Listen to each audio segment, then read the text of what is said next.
Hi, hello, this is your Yoyo Sam. Welcome to my channel. To all subscribers and non-subscribers, you are very much welcome.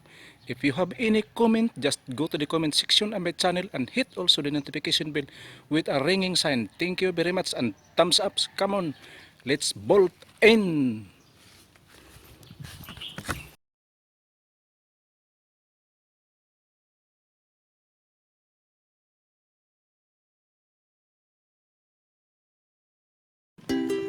Hi, hello, good morning. This is your Yoyo Sam. Welcome to my channel.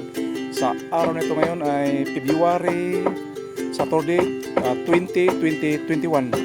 Ang aking ngayon ay kung paano mag-repair sa sidings ng isang bangkang demotor. So ito na, tingnan natin at subaybayan nyo ako habang ako'y na bibideo. So ito ngayon, dahil nga masyado na siyang marupok, inaagapan na ng may-ari na ipa-repair yung sidings kasi masyado nang lambot. Mayroon kasing kasabihan, daig ng maagap ang masipag. Kung masipag ka nga pero hindi mo inaagapan yung mga sidings o ano-ano pa mang mga gamit sa yung kapaligiran, ay masisira talaga. Walang kwenta ang kasipagan kung hindi mo siya agapan na ma-repair agad. So ito ngayon, dahil sobrang rupok ng sidings, pinapalitan ng marine plywood yung magkabilaan, yung port side at saka starboard side, at mayroon din ditong sira yung kasko niya, yung kilya. Nilagyan na rin ng epoxy dahil marupok na nga. Repair na lang ang kailangan kasi kung panibago matagal at saka malaking gasto at mahirap mahoy ngayon upang gawing kilya o kasko dahil masyadong stricto yung DNR. So kaya ang ginagamit ng mga tao, repair na lang.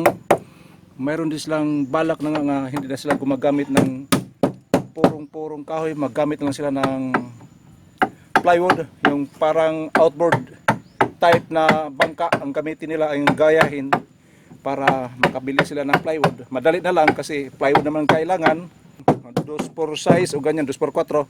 So ito ngayon ang bangka na repair, halos mabuo na. Nilagyan na ng pako yung copper o yung tanso o bronze sa Bisaya, tanso sa Tagalog, English copper. Ito, ang haba nito ay buuan, ng haba nito ng bangka nito ay 28, pero yung kasko o kilya ay 17.5 meters. So ito yung mga kagamitan niya. Manual planer kasi hindi na kailangan electric planer dahil nakalapat na siya. Yung mga kunting kuha na lang hagod, ikang ating hagod para swabing-swabi. Yan, siya rin to ang naggawa ng bangka. Siya para palaging gumagawa dito, nagre-repair, pero hindi talaga to sa kanyang trabaho, kumbaga sideline lang. Kumbaga makisuyo o pwede na, yan ang nakisuyo sa kanya, pero sa ibang tao, ewan ko lang, hindi ko pa nakuha na gumagawa siya. Pero yung kadalasan ginagawa niya, yung sarili at saka yung kaibigan. Ito yung platform ng engine. Ayan. Ang ginagamit na bolt ay stainless para hindi siya matabla ng kalawang. Ito yung fittings, tanso. Ito nang dati ang ginagamit na fittings yung GI pipe, pero masyadong mabigat yun at saka madaling kalawangin. So ngayon nag-iba na ang tanso ang ginagamit at magaan lang. Ito na ngayon ang kabuuan, yung pinatagilid dito kasi pinapalitan ng panibago ditong butas na kasi rito, marupok na. Kaya yun, nilagyan din ng katulad ng una, nilagyan ng panibagong plywood o kahoy para maging matibay itong kasko niya, yung kilya. Yan o, yung kilya niya o kasko dito, yan, mayroon mga kinakain ng tabasok o barnacles. Kaya yun, medyo hindi dito magtagal, pero pwede pa rin to siya. Basta agapan lang, lagyan lang to ng marine epoxy, balutin ng marine epoxy, matibay pa to siya. Dito mayroon ding daan ng ano kaya nangyari nito, parang nasugatan o sabi daw napunit. Iwan ko lang kung anong dahilan nito. Siguro na dumaan to sa talabahan. Ito na yung plywood na marin. Kasi kung hindi marin ang gamitin, madaling masira yung mga magtutuklap yung mga balat niya. Ito yon, oh. Ito yung rindiha, saka yung midsection of the ribs. Yan, yung ribs, midsection at saka yung rindiha. Yan. Yan, buwan. Kailangan na ito lang. Hindi ito magtagal, matatapos na ito kasi konti naman eh. Inaayos lang, tinatanggal yung mga naiiwan na plywood kasi pagtanggal, hindi na tinanggal, basta natanggal lang, pero mayroon pang natitirang mga plywood kasi dumikit dahil ginagamitan ng epoxy. Kailangan talaga mas makinis para paglapat ng plywood ay tamang-tama siya sa ginagawang kanal na 1/4. So hindi na talaga kailangan pang magpanibago pa dahil malinis na to siya at ilapat na lang to yung plywood sinukatan na yan, doon sa forward. Sira na rin yung kuwan niya, oh. Ito yung bow. Yan, oh, sira na rin, oh. Kinakain ng kuwan, pero magtagal pa to basta agapan lang talaga ng may-ari. Kung hindi niya agapan, hayaan lang makainin ng yung malambot na yung tubig, pasukan ng tubig, so masisira agad siya. Pero kung agapan niya, lagyan ulit ng panibagong marine epoxy, tanggalin yung malalambot, iiwan yung matigas at balutin ng epoxy. Magtagal pa to siya ng mga 3 taon kung ayusin lang niya. Pero kung hindi na ayusin, ay kahit 1 buwan lang, hindi na magtagal. Pabayaan lang doon sa tubigan. Bangka na ginagamit ng una kami naninisid ng talaba. Ito yung ginagamit sa iyo ng first dive na paglinis ng payaw. Ito yung bangka na ginagamit. Yung pangalawa, iba na. At saka iba din yung ginagamit namin. Nanghiram lang kami noon kasi pinapagamit ng may-ari. Testing muna, si trial, kaya yun ginamit namin. Ayan. Ito yung mga plywood ng sinaunang plywood, yung Santa Clara. Ito yung mga hinahanap-hanap na mga mangingisda at saka naggagawa ng bangka dahil itong Santa Clara ay talagang matibay ito siya. Ayan, oh. Hindi katulad ng ibang mga plywood na marin-marin. Ito talaga ay marin talaga. Ito yung hinahanap ng mga tao kasi matagal ito masira. Hindi katulad sa ibang mga plywood na marin, pero madaling masira. May kamahalan lang to siya. Siguro ang isa nitong 1/4 na isang pieces na to sa mga 900 pesos. Pero yung mga imitation o hindi talaga marin, nandyan lang sa mga 7 o 8, ganyan lang. Pero kung akong papiliin, gusto ko yung Santa Clara dahil subok na to at matibay. Ika nga, pinagdaanan na to ng panahon. Talagang matibay itong Santa Clara. Kasi pula ito ang kwarito sa loob.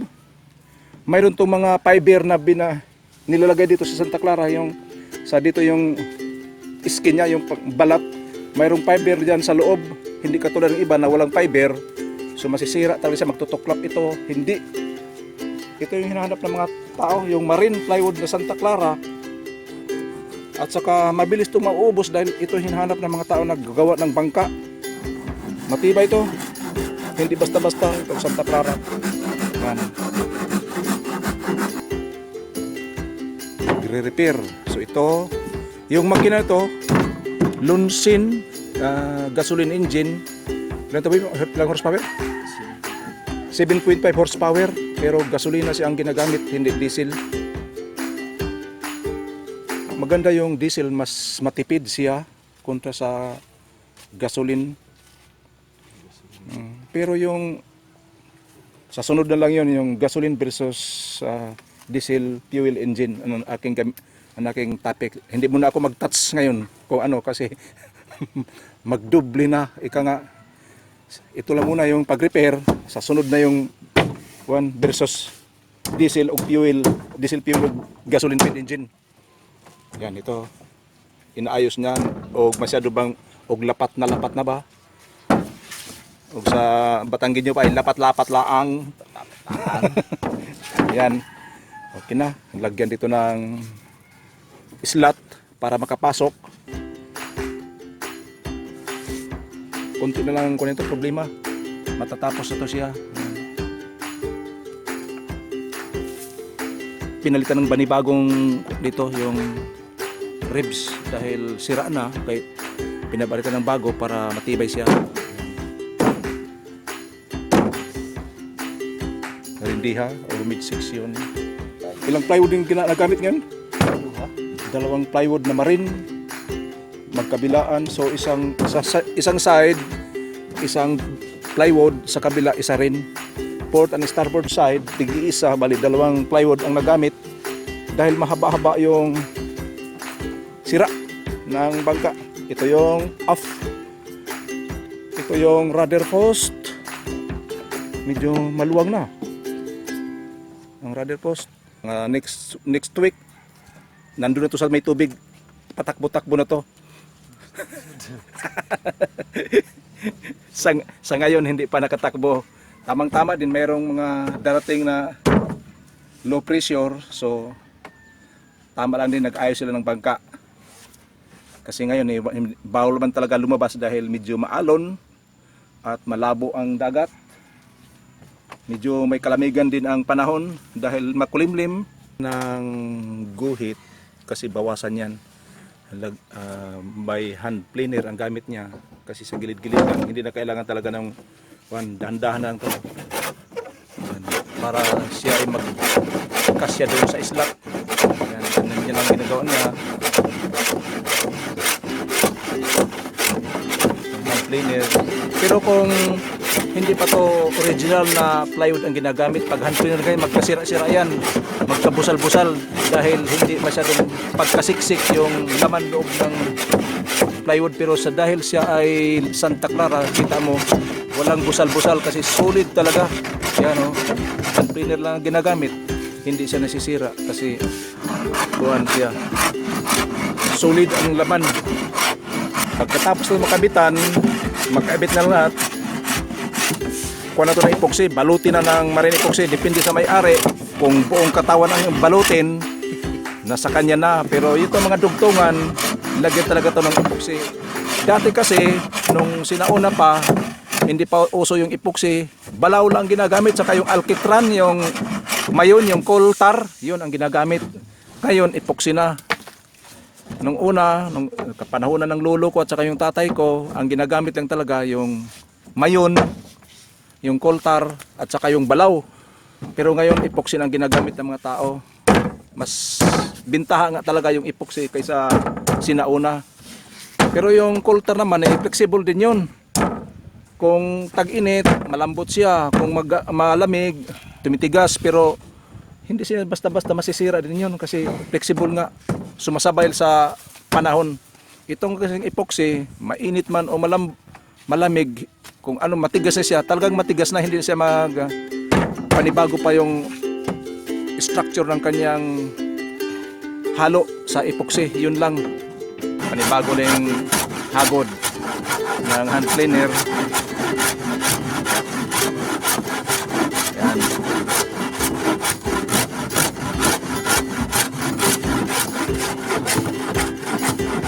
Hinahagod para masyado na siyang, para mag-swak na talaga siya.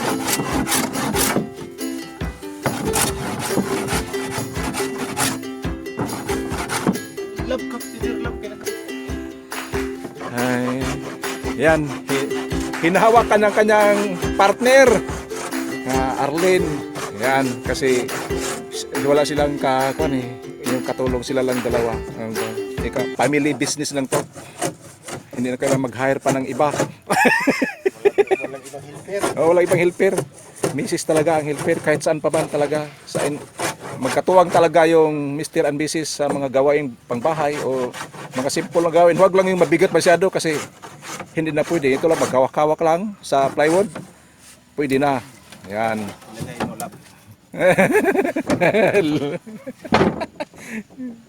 Para kasali ka dyan din lang. Yan, sinisilip at ano siya, nakalapat na yun doon sa dulo. Ang dito lang dito sa may bow area ang hindi pa, pero doon sa may midsection sa midship lapat na. Sa ngayon binawasan na yung sa ibabaw ng plywood para sakto siya doon sa guhit. Kasi bago tayo na ginuhitan at pinutol, pinakuan mo dito sa dulo para pag lapat doon kasyang-kasya, kasi kung walang pako na magguhit ka lang, ang resulta noon maaring maliit o malaki. So ito talaga sigurado dahil ipinako na niya doon sa dulo at dito sa ibabaw ginuhitan ng lapis para maging kaayang-ayang tingnan at saka fit ang kwan niya doon paglapat doon sa plywood. Dito yun sa mga starboard side, yung port side kasi tapos na, ang starboard side na lang ang kulang dito sa may midship. Mano-mano lang na handsaw ang ginagamit niya kasi